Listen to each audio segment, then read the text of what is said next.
from the aspect of being a big fight, I have a feeling this could outsell the Tyson Fury fight, purely because not a fucking chance. You're talking about his 20 million viewers. You're talking about his brothers. How many millions of viewers? There is absolutely no fucking way in hell that will ever happen. There's no way. So a lot of I'm people willing to bet you any amount of money. So a lot of people once said this. There's this fucking idiot that lives on Wall Street, owns hotels. He earned his money off the back of his dad, and he became the president of the strongest country in the world. There's a lot of things that they say won't happen, but my God, that could happen with the amount of followers. How much you want to bet? It's a different generation. Tyson Fury and Anthony Joshua, the purists, there's a different generation of fighters watching that. When you talk about Jake Paul, there's a whole subculture watching that fight. People who have never watched a fight in their lives will dial in to watch that because it's Jake Paul getting into the ring.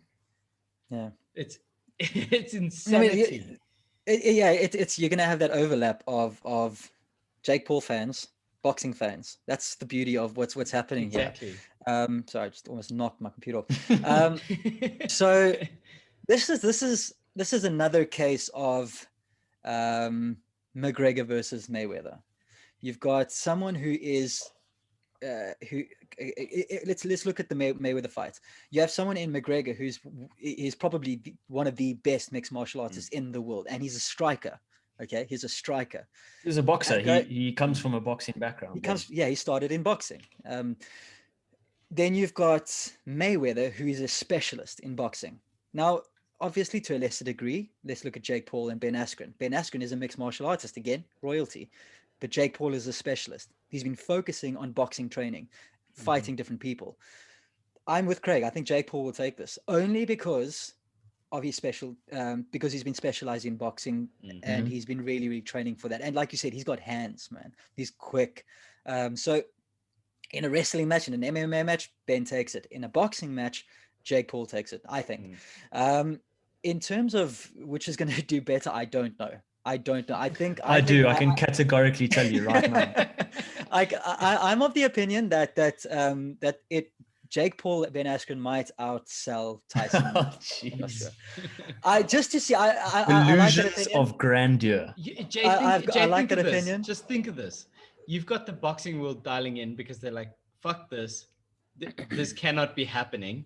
You've got the whole MMA world dialing in because they got to say, Ben Askren is fighting for us to maintain that we need to maintain a semblance of credibility. And then you've got everyone else because everyone knows Jake Paul. Yeah. Everyone knows Jake Paul. Let me tell you a little bit about the sanctity of sport. Okay? it will destroy it. Let me give you a little lesson.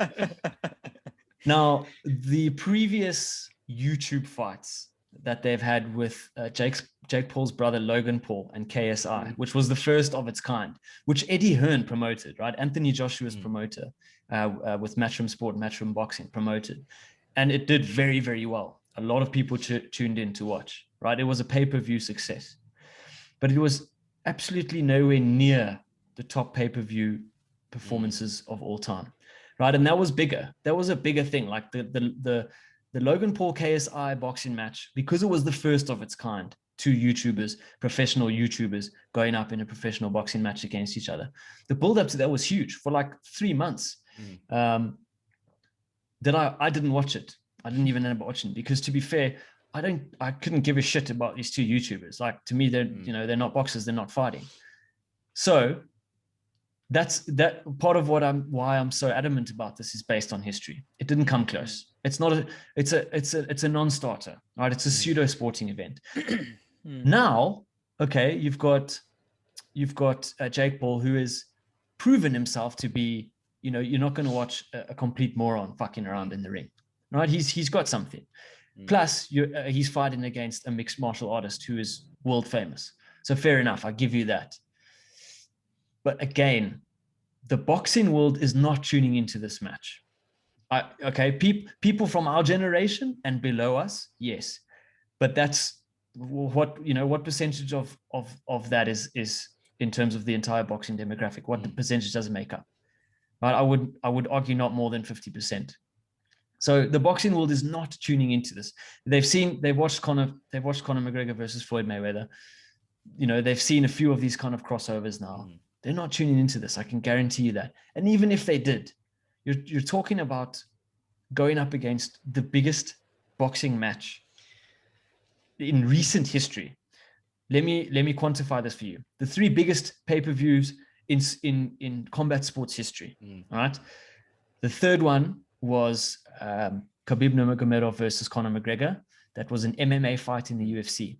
That did 2.5 million buys in 2018. This is according to Business Insider. So don't fucking sue me if I get this wrong.